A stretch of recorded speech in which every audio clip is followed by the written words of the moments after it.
गांधी भी बैरिस्टर था, उसने क्या कर दिया देश के लिए? उनको विनाश कर सत्यानाश कर दिया। ओवैसी बैरिस्टर है, देश का सत्यानाश कर रहा है। मरने के लिए पैदा हुआ है क्या हिंदू? ड्रामा कर रहे हैं बस विपक्ष। उनको संविधान से, देश से कोई मतलब नहीं है। ये भारत का सांसद है या फिलिस्तीन का सांसद है, पहले ये डिसाइड कर ले, उसके बाद अपनी सदस्यता की बात करें। देश को दूसरा जिन्ना नहीं देने देंगे। ओवैसी के घर पे दिल्ली में रहते हुए एक ऐसे सांसद के घर पे कालिक पोत दी जा रही है और उसके बाद पुतला फूंक दिया जा रहा है। आप संसद रूपी मंदिर के अंदर, हाँ। आप संविधान का जो मंदिर है, हाँ। वहां पे जिस देश में खाते हैं उस देश की जय ना बोल के आप अपनी रजाकारी आतंकवादी सोच से मिलते हुए आतंकवादी देश फिलिस्तीन की जय बोलेंगे तो उसके ऊपर देशद्रोह की कार्रवाई करवाने के लिए हम सब भारतवासी, जिसमें हिंदू, जैन, बौद्ध, सिख, मुस्लिम, सब उसके विरुद्ध में इकट्ठे हो रहे हैं। इकट्ठे हो रहे हैं, बिल्कुल। अरे भाई कह रहे हैं कि यहाँ जब दिल्ली में लोग स्वतंत्र नहीं है, लोगों ने जय हिंदू राष्ट्र बोला, जय श्री राम बोला, कोई विरोध नहीं उस बात का। उसने, आपको एक बात का याद हो, उसने संसद के अंदर अल्लाह अकबर भी बोला था। जय फिलिस्तीन के साथ में अल्लाह अकबर भी बोला था। हम उस अल्लाह अकबर के लिए आके तो खड़े नहीं हुए ना यहाँ, हम तो आके खड़े हुए हैं कि तूने जय फिलिस्तीन क्यों बोला। तो स्वतंत्रता उतनी ही होती है किसी व्यक्ति की जिससे दूसरे व्यक्ति का संवैधानिक जो अधिकार है उसके भी राइट अनन्ना हो। देश को दूसरा जिन्ना नहीं देने देंगे। नहीं देने देंगे, लेकिन वो ये भी कह रहे हैं ना भाई साहब, कह रहे हैं कि जो संविधान की रक्षा करने वाले थे वो अचानक मूक बधिर हो गए, वो कुछ नहीं बोल रहे हैं, चाहे वो विपक्ष का कोई भी नेता क्यों ना हो। भाई आप इस बात से अंदाजा लगा सकते हैं कि वो सिर्फ एक स्वांग रच रहे हैं, ड्रामा कर रहे हैं बस विपक्ष। उनको संविधान से, देश से कोई मतलब नहीं है। उनको सिर्फ लोगों को टोपी पहनानी थी, पागल बनाना था, वो पागल बना के बनाई गई थी। हाँ। देश के हित में कोई बोलना नहीं चाहता, जो बोलेगा वो गलत है।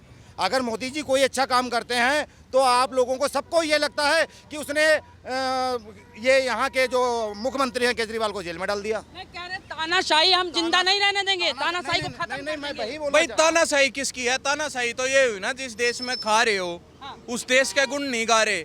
आप अपनी रजाकारी सोच, जिन रजाकारों ने हैदराबाद के अंदर क्या हमारे हिंदुओं के साथ क्या क्या अत्याचार नहीं करे थे और जिसके विरुद्ध भारतीय सेना को ऑपरेशन करना पड़ा था, तो उस रजाकारी सोच को आप लेके चल रहे हैं और उस रजाकारी सोच का समर्थन कर रहे हैं जो आतंकवादी देश जो है उसका समर्थन करके। और फिर तानाशाह तो आप हुए, आप किसी का थप्पड़ भी मार रहे हो, आप किसी का चुटकी भी भर रहे हो, लेकिन जब वो पलट के आपको समझाए, गुद्दी पकड़े, तो आप यूं कह दो ओहो देखो ये मेरी गुद्दी पकड़ रहा है, तानाशाह है। ऐसे थोड़ी होता है। सब पागल है क्या? सबको टोपी पहना सकते हो क्या? कह रहे भैया मैं बैरिस्टर हूँ, मैं कानून को जानता हूँ, जो बोला हूँ कानून के आधार पे बोला। अरे तू बैरिस्टर है, बैरिस्टर का अर्थ एक लॉयर ही होता है, ठीक है? ऐसे भाई हम भी उससे ज्यादा ही पढ़े लिखे हैं, इस देश का ठीक है? बैरिस्टर ने करा है, ठीक है। गांधी भी बैरिस्टर था, उसने क्या कर दिया देश के लिए? उनको विनाश करा, सत्यानाश कर दिया। ओवैसी बैरिस्टर है, देश का सत्यानाश कर रहा है। रही बात तानाशाही की, अभी अजीत भारती को उठा करके समन पहुंचा दिया, वो तानाशाही नहीं है। कांग्रेस के सरकार के खिलाफ कोई बोल जाए, वो भी उसी के नेता की बात, तो उनको अंदर करने की बात कर दी जाती है।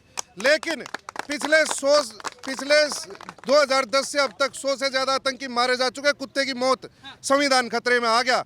उससे पहले कितनी आतंकी घटनाएं हुई, बस के नीचे बैठने से पहले बम देखना पड़ा करता, तब संविधान खतरे में नहीं था। सारे के सारे देश लूट रहे हैं, उसके अलावा कुछ नहीं है। सारे लेके घूम रहे हैं, संविधान खतरे में है। राहुल गांधी को देख लिया होगा कि 8,500 खटाखट जनता ने वोट दे दिया। फिलिस्तीन देखो एक सोच है, ठीक है। फिलिस्तीन ने किया क्या है? आपने निर्जा मूवी देखी होगी, सोनिया कपूर ने वो किया था, उसमें एक्ट किया था सोनल कपूर ने। उसमें जो आतंकी थे वो फिलिस्तीन के थे, ठीक है। उन्हीं ने हाईजैक किया था, वो उसी ने निर्जा की हत्या की थी उन्हीं आतंकियों ने। आज हम उसी के लिए एक संसद हमारे देश में खड़ा होकर के, जिसने हमारी एक एयर होस्टेस को मारा, वो जय फिलिस्तीन कह रहा है। इजराइल के अंदर लोग हंसी खुशी अपनी पार्टी बना रहे थे, लेकिन वहाँ पर फिलिस्तीन के आतंकवादी आते हैं, ग्लाइडर से नीचे उतरते हैं, छोटे छोटे बच्चे उनको मारते हैं, ओवन में पका करके उन्हीं की माँ को खिला देते हैं। गर्भ के अंदर पड़ रहे बच्चे को उनकी माँ के गर्भ के अंदर मार दिया जाता है, उसकी आंतड़ी खींच करके और उसकी माँ के मुंह में डाल दिया जाता है, चावल के साथ पका के खिला दिया जाता है। जो इजरायली महिला अपने देश की सुरक्षा करती है उनको उठा करके गाजा की सड़कों पर नंगा घुमाया जाता है, उनका बलात्कार करके उनके हाथ पांव तोड़ दिए जाते हैं। ऐसे फिलिस्तीन का समर्थन करता है सांसद होकर के? हमने ऐसे सांसद की ज़रूरत नहीं है।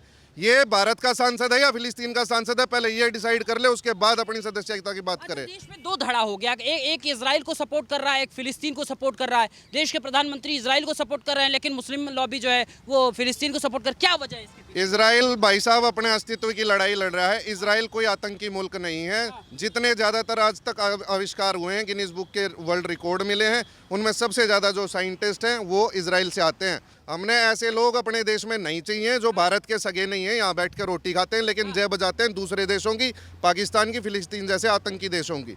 हमको वो मुसलमान चाहिए जो अपने देश का हो, जो अपने धर्म की बात करे, हमको वो चाहिए। लेकिन भाई साहब लॉबी एक हो गई है, कह रहे गलत क्या बोला?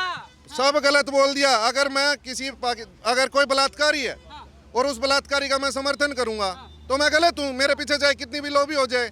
ये अगर किसी आतंकी देश का समर्थन कर रहा है तो ये गलत है। इसके साथ खड़े होने वाले चाहे कोई भी, उनसे कोई फर्क नहीं पड़ता। भारत जो है हिंदुओं का राष्ट्र है, कोई पाकिस्तान जो जिसने मुस्लिम राष्ट्र चाहिए ना वो पाकिस्तान जा सकता है, क्योंकि इनके बाप दादाओं ने वोट करी थी। आप जिस टाइम वोट हुई थी वो पैटर्न उठा के देख लें, लगभग 95% मुस्लिमों ने वोट दिया था पाकिस्तान के फेवर में, और कोई गया नहीं यहाँ पे, क्योंकि इनको ये था कि दिल्ली तक पाकिस्तान बनेगा। साढ़े यहाँ बैठे रहे, इनको बाद में पता चला कि यहाँ तक नहीं बनना था, तो ये यहाँ फंस गया। आज ये दिखाते हैं कि हमारे पूर्वजों ने देश के लिए लड़ाई लड़ी है। लड़ाई नहीं लगी, इनके साथ धोखा हो गया। इनको लगा दिल्ली तक आएगा, वो सीमा रहेगी वहाँ तक, इसलिए ये नहीं गए। आज उस बात का मुद्दा बना के कहते हैं कि हमने लड़ाई लड़ी देश के लिए। कोई लड़ाई नहीं लड़ी है। इनने देश के टुकड़े करवाने के लिए वोट की थी, ये गए नहीं क्योंकि इनकी संपत्तियाँ यहाँ पे थी। इनको पता था वहाँ जाएंगे तो कंगाल हो जाएंगे, ये कारण था और कोई कारण नहीं था दूसरा। भाई मैं यूँ कह रहा हूँ, आप एक बात कह रहे थे कि वो सांसद है। भाई सांसद है, एक बाप ने अपने बच्चे को पैदा कराया है, जनता ने सांसद बनाया है, तो क्या वो बच्चा अपने बाप के मुंह पे थप्पड़ मार सकता है कि मेरा तो बाप है ये, मैं तो कुछ भी करूं? ऐसा कह सकता है क्या? बताओ, कह सकता आया नाम बताओ, कह सकता है या नहीं? नहीं, कह तो नहीं सकता, क्योंकि सम्मान है हमारे देश में, तो यही संस्कृति है ना, सभ्यता। तो मैं वही कह रहा हूँ, जिस देश में खा रहा है उस देश का नहीं गुणगान कर रहा, वो एक आतंकवादी देश का जो उसकी रजाकारी सोच से मिलता है उसका यदि समर्थन कर रहा है, तो उसके साथ क्या क्या कार्रवाई ना की जाए उसका रीजन दे। लेकिन सर उन्होंने तो अपने राज्य की भी जयकारी करी, जय मीम कहा, संविधान के साथ जय भीम कहा, इस पे कोई चर्चा नहीं होगी क्या? भाई उसने मैंने इससे पहले भी आपको बताया, उसने ये भी कहा था कि भाई अल्लाह अकबर। हमने उस चीज के लिए हम विरोध में नहीं आए, हम विरोध में आए हैं उसने जो हमारे जो बलिदानी हुतात्माओं ने, जो शहीदों ने, जिन्हें उर्दू में शहीद कहते हैं और हिंदी में हुतात्माएं, उन्होंने जो बलिदान दिया था, उससे जो देश के हम जैसे युवाओं को जो एक मार्गदर्शन होता है, उस जगह पे एक ऐसा दूसरा जिन्ना बनने का जो प्रयास कर रहा है वो व्यक्ति आके हमारे देश की जय नहीं बोल रहा, तो हम उसको जैसे हमारे बलिदानियों ने बलिदान दे दिया था ना देश के लिए, हम ऐसे ही बलिदान दे भी सकते हैं और देश के लिए उसको उड़ा भी सकते हैं।